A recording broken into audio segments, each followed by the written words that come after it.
खबर वही है, दुनिया में एक बड़ा कोहराम मचा हुआ है। तेल और गैस को लेकर बड़ा झमेला खड़ा होगा। जिस तरह से ये युद्ध बढ़ रहा है ईरान और इजराइल का, यकीन मानिए अब तक जो लोग इसके चपेट में नहीं थे वो भी चपेट में आने वाले हैं।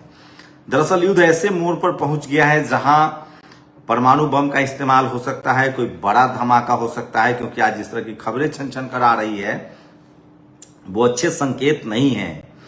दरअसल आज फिर अबू धाबी के एक बड़े वाटर ट्रीटमेंट प्लांट को ईरान ने उड़ाया है।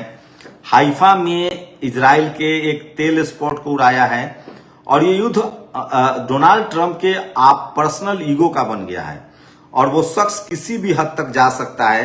एक फेसबुक पोस्ट में जो जानकारी सौमित्र राय ने दी है वो मैं आपको पढ़कर बताऊंगा, उसके बाद आप जो हैं इस खबर की इंटेंसिटी समझ जाएंगे। आज रूस के पूर्व राष्ट्रपति, पूर्व प्रधानमंत्री दिमित्री मेदवेदेव ने एक बड़ा खुलासा किया है और उसके हिसाब से परमाणु क्षमता है ईरान की। ये बात क्यों कही जा रही है कि ईरान के पास भी परमाणु बम है?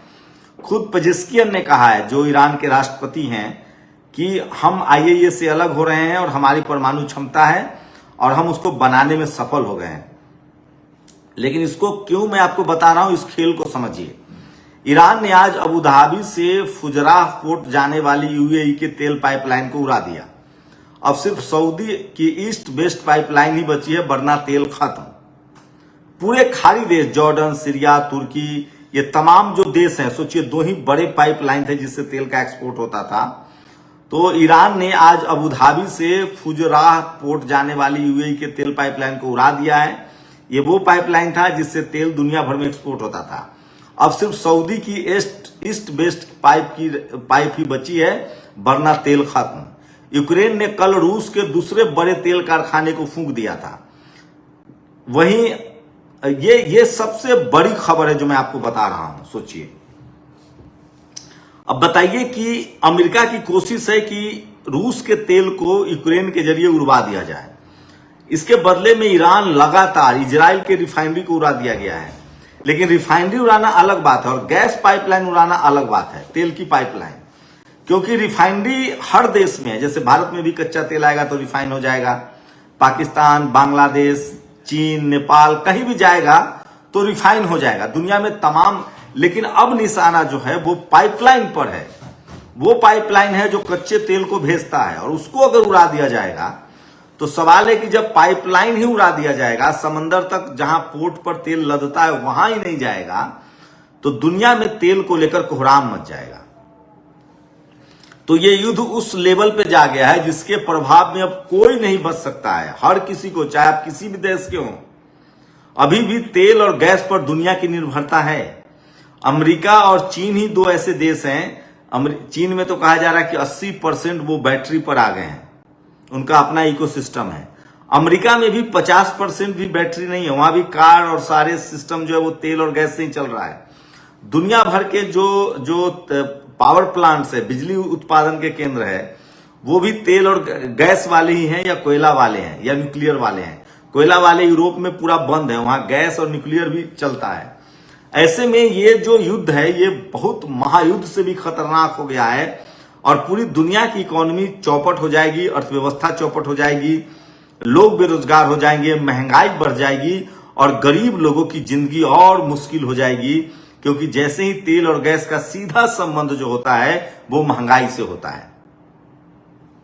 तो सोचिए कि डोनाल्ड ट्रंप ने अपने सनकपन में दुनिया को किस तरह के खतरे में डाल दिया है।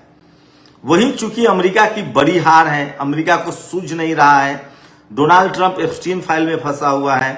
अगर वो युद्ध में जिस तरह से उसको नुकसान हुआ है, सारे खाड़ी देशों से उसके अड्डे को ध्वस्त कर दिया गया है, उसके देश में विरोध प्रदर्शन चल रहे हैं, उससे सवाल पूछा जा रहा है, तो सत्ता गंवाने के बदले, क्योंकि डोनाल्ड ट्रंप से सारे सवाल पूछे जाएंगे, ऐसे में वो सत्ता गंवाने से पहले कोशिश करेगा कि देश को युद्ध में धकेले रखा जाए। ये बात बेंजामिन नेतन्याहू के साथ भी सेम बात है।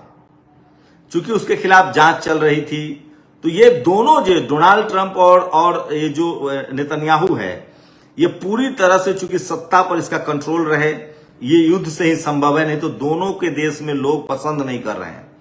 लेकिन ईरान ने जिस तरह का पलटवार किया है, अब ये तो तय है कि ईरान पीछे नहीं हटेगा। आज कहा जा रहा है कि एक बड़ी बमबारी हुई है ईरान के उस शहर में जहां उसके सबसे ज्यादा मिसाइल का जखीरा है। खुद डोनाल्ड ट्रंप ने ट्वीट करके कहा है कि हमारी सेना दुनिया की मजबूत सेना, लेकिन ये सब झूठ है, दिखावा है। सच्चाई ये है कि अमेरिका को खीज इसी बात की है कि हमारे फाइटर प्लेन गिर रहे हैं, हमारा युद्धपोत पर हमला हो रहा है, जल होर्मुज स्ट्रीट हम खुलवा नहीं पा रहे हैं, इसलिए तैयारी चल रही है परमाणु हमले की।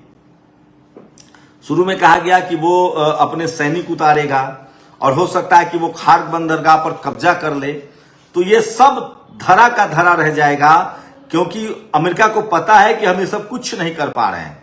आप ईरान में जाके लड़ नहीं सकते हैं, पैदल सेना तो नहीं लड़ सकती है। सैनिक ईरान की धरती पर आप उतरेंगे वो बूचरखाना है। खुद ईरान ने कहा है कि वो फारस की खाड़ी में आपका आना बूचरखाने में फंस जाना है, आप लौट के नहीं जाएंगे। दूसरी बात, फाइटर प्लेन वो गिरा रहा है। अब एक ही रास्ता है ईरान पर कब्जा का कि उस पर परमाणु बम डाल दिया जाए, जो द्वितीय विश्व युद्ध के समय अमेरिका ने जापान पर किया था। लेकिन वो भी रास्ता यहां नहीं दिख रहा है, क्योंकि अब रूस ने कहा है कि ईरान के पास परमाणु क्षमता है, ईरान के पास न्यूक्लियर वेपन है, और खुद ईरान ने भी कहा है, क्योंकि ईरान झूठ नहीं बोल रहा है। और ये सारी अपडेट्स कहीं ना कहीं से आजकल सैटेलाइट है। अमेरिका के एक एक कदम पर चीन और रूस की नजर है, वो क्या कर रहा है, रियल टाइम रिपोर्टिंग हो रही है। मतलब अगर अमेरिका परमाणु बम की तैयारी कर रहा है तो आपकी कितना विध्वंसक होगा, आप इसकी अंदाजा लगा सकते हैं।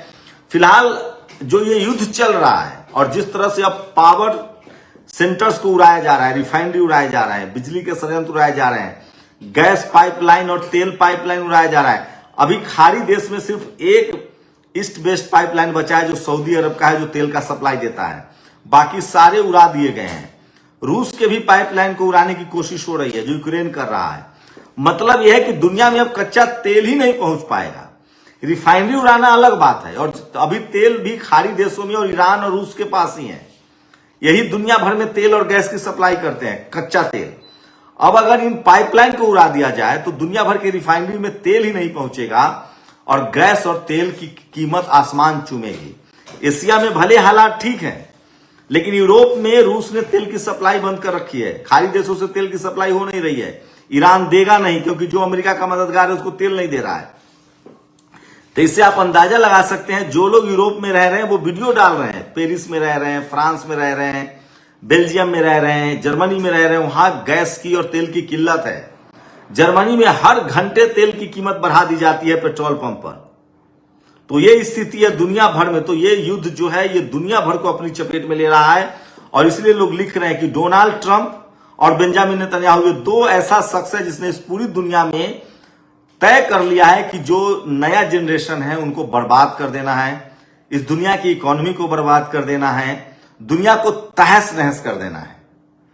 और इस युद्ध से कोई इसके प्रभाव से बाहर नहीं रहेगा, क्योंकि ये युद्ध उन देशों के बीच हो रहा है जिनके पास तेल है और गैस है, और दुनिया भर में तेल और गैस की जरूरत है। कोई ऐसा देश नहीं है जो बिना तेल और गैस के रह सकता है। तो ये युद्ध इतना भयानक हो रहा है, युद्ध इतना इंपैक्टफुल हो रहा है, और ये सब कुछ इसलिए हो रहा है क्योंकि इजराइल को लालच था, ग्रेटर इजराइल का, अमेरिका को लालच था कि खाड़ी देश पर हमारा कब्जा है, हम किसी तरह से ईरान पर अपने सरकार बना ले, पपेट डाल लें और वहां कब्जा कर लें।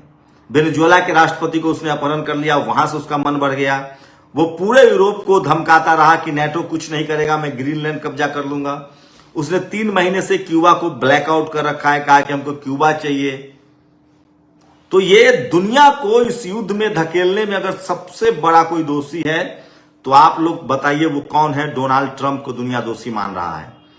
पागलपन की इंतहा है ये शख्स। इसके अपने ही देश में 1 करोड़ लोगों ने विरोध किया है इसका। दुनिया भर की सरकारों की स्थिति खराब होगी, और वो तमाम नेता जो किसी तरह से एप्स्टीन फाइल या डोनाल्ड ट्रंप या फिर इजराइल से जुड़े हुए हैं, उनके देशों में मुश्किलें बढ़ेंगी। और अगर लोगों को तेल की कमी होगी, गैस की किल्लत होगी, तो सरकारों के प्रति गुस्सा बढ़ेगा, और खासकर उन देशों की मुश्किलें बढ़ेंगी, उन देशों के प्रधानमंत्री, राष्ट्रपति या जो वहां के राजा हैं उनकी मुश्किलें बढ़ेंगी, जो किसी कीमत पर सत्ता में बने हुए हैं और जिनसे जनता त्रस्त तो है लेकिन बोल नहीं पा रही है। क्योंकि तेल और गैस जब खत्म होगा तो उसकी चपेट में सब आएंगे। तो दुनिया को आर्थिक रूप से और एकदम जर्जर करने के लिए अगर किसी को जिम्मेदार माना जाएगा तो वो अमेरिका और इजराइल है, और जिसकी वजह से युद्ध भयानक होता जा रहा है और ईरान अपने अस्तित्व की बचाने की लड़ाई लड़ रहा है। इसलिए उसको ब्लेम नहीं कर सकते आप, क्योंकि ये हमला ईरान ने शुरू नहीं किया है। उस पर कब्जा करने के लिए इजराइल और अमेरिका ने किया था और उसको अपनी सुरक्षा का पूरा अधिकार है। आप लोग अपनी राय जरूर दीजिए। बहुत बहुत शुक्रिया। नेशनल दस्तक की आपसे गुजारिश है कि अगर इसको बचाना चाहते हैं तो नेशनल दस्तक को सब्सक्राइब करने के लिए रेड कलर के सब्सक्राइब बटन को दबाएं, फिर बेल आइकन की घंटी दबाएं। नेशनल दस्तक को बचाने के लिए बहुत जरूरी है कि हर खबर को शेयर करें, लाइक करें, कमेंट जरूर करें।